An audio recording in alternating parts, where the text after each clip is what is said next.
পোনপ্ৰথমে স্বত্বাধিকাৰী যে আছে আমাৰ কৃপাদেৱক গৌৰীপুৰবাসী হিচাপে গৌৰীপুৰ ৰাইজ হিচাপে অশেষ ধন্যবাদ জ্ঞাপন কৰিছোঁ। এটা খুব নতুন প্ৰযুক্তিৰে আটক ধুনীয়াকৈ এই প্ৰতিষ্ঠানটোক আজি শুভ উদ্বোধন হ'ল।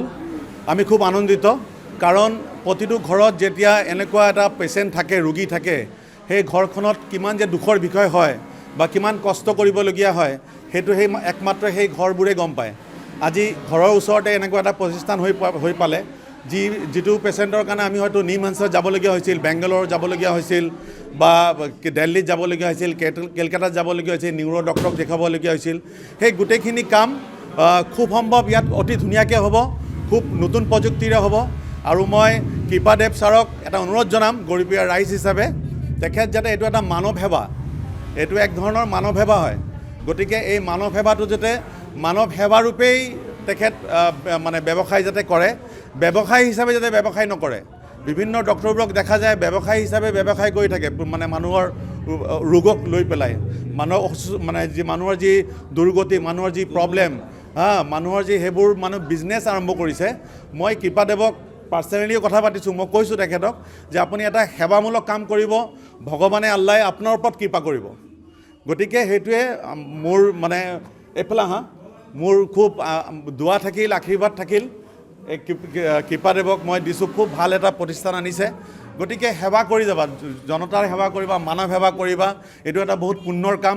যিমান পৰা কমত যাতে মানুহে চিকিৎসা কৰি লৈ যাব পাৰে, আৰু যেতিয়া এজন মানুহে কমত চিকিৎসা কৰি লৈ যাব পাৰিব, সি 10জনক ক'ব। কিছুমান ডক্টৰে কিন্তু দুৰ্বলতা ব্যৱহাৰ কৰি কিন্তু বেছি পইচা লোৱা পৰিলক্ষিত হয়, আমি দেখিবলৈ পাইছোঁ। এই ক্ষেত্ৰত কি কৰিব? না, যিকোনো বিজনেছৰটো প্ৰথম কথা হৈছে তোমাৰ মাতষাৰ। তোমাৰ মাতষাৰ যেতিয়া মিঠা হ'ব, তুমি যেতিয়া মিঠা মাতেৰে কথা পাতিবা, আৰু এইটো প্ৰফেশ্যনেলততো ৰোগীবিলাকৰ লগত অতি মৰমত কথা পাতিব লাগিব, কাৰণ সিহঁতে একো বুজি নাপায়। সিহঁতে কোনোবাই ষ্ট্ৰক পেচেণ্ট, কোনোবাৰ ভৰি ফ্ৰেকচাৰ, কোনোবাই সৰু ল'ৰা ছোৱালীয়ে সিহঁতে এতিয়ালৈকে পানী খাব নোৱাৰে, ভাত খাব নোৱাৰে, কথা আওৰাই আওৰাই কয়। গতিকে সিহঁতৰ লগত বৰ মিঠাৰে, বহুত নৰম অন্তৰেৰে কথা পাতিব লাগিব, তেতিয়াহ'লে ৰিহেবিলিটেশ্যনটো আহিব। আৰু ৰিক্লেইম হোৱা বুলি যে কৈছে, তেতিয়াহে নিজস্ব এটা শক্তি এটা আহিব আগবাঢ়ি যাবলৈ।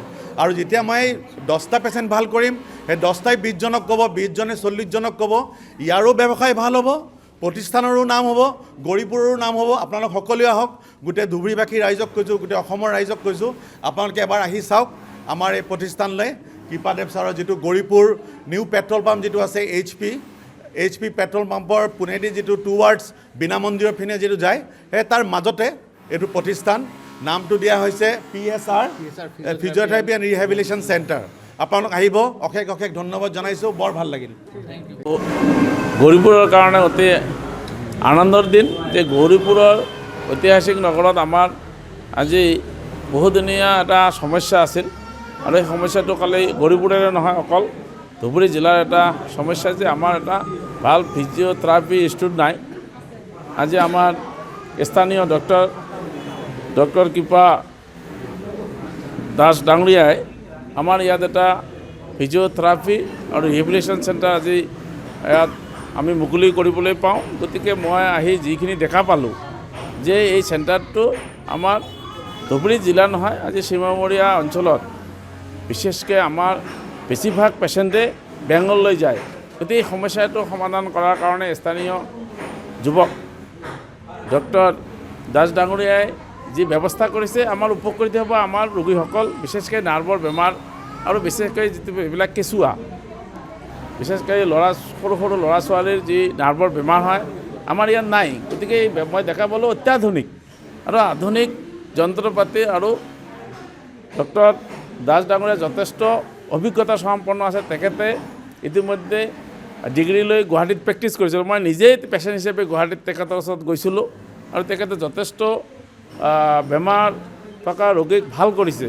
আৰু মই নিজে তাক কৈছোঁ যে চাকৰি কৰিব নালাগে, যে আমাৰ অঞ্চলত যে আপুনি এটা ৰিহেবিলিটেশ্যন চেণ্টাৰ আৰু ফিজিঅ'থেৰাপি চেণ্টাৰ খোলক। গতিকে আজি নিজে আহি অভিভূত হৈছোঁ, আৰু আশা ৰাখিছোঁ, আৰু ৰাইজকো কৈছোঁ যে আপোনালোকে আহক, চাওক, কাৰণ আপোনালোকে বাহিৰত যাব নালাগে, গুৱাহাটীলৈ যাব নালাগে, কোচবিহাৰলৈ যাব নালাগে, আপোনালোকে আহক, ভাল ফল পাব। আৰু তেখেতৰ যিটো সিদ্ধান্ত আমাক জনাইছে যে তেখেতৰ যে ইয়াত বেমাৰবিলাকৰ বহু পইচা, আমাৰ ফিজিঅ'থেৰাপি পইচাৰ হয়, ফিজটো বেছি লয়, গতিকে তেখেতে কৈছে মই মিনিমাম কষ্টত মই সেৱা দিম। গতিকে তেখেতৰ যিটো আন্তৰিকতা, সেৱামূলক যিটো তেখেতৰ মানসিকতা, গতিকে তেখেতৰ এই মানসিকতাক মই ধন্যবাদ জ্ঞাপন কৰিছোঁ আৰু আশা ৰাখিছোঁ এই ৰিভেলিউশ্যন আৰু ফিজিঅ'থেৰাপি চেণ্টাৰটো যথেষ্ট সুনাম কঢ়িয়াই আনি ৰাইজক সেৱা দিব, এই আশা ৰাখি মই আজি শুভ উদ্বোধন কৰিছোঁ। গতিকে ৰাইজ আহক আৰু আপোনালোকে নিজে আজি প্ৰত্যক্ষ কৰক আৰু আমাৰ যি সেৱা ব্যৱস্থা ইয়াত আছে আপোনালোকে তাক লৈ সুস্থ থাকক আৰু সুস্থ থাকিলে সুখী থকা যায়। সুস্থ জীৱন, সুখী জীৱন, হেল্থ ইজ ৱেল্থ। ধন্যবাদ। যিকোনো খবৰৰ বাবে যোগাযোগ কৰক আমাৰ এই নম্বৰত 9181 307 221।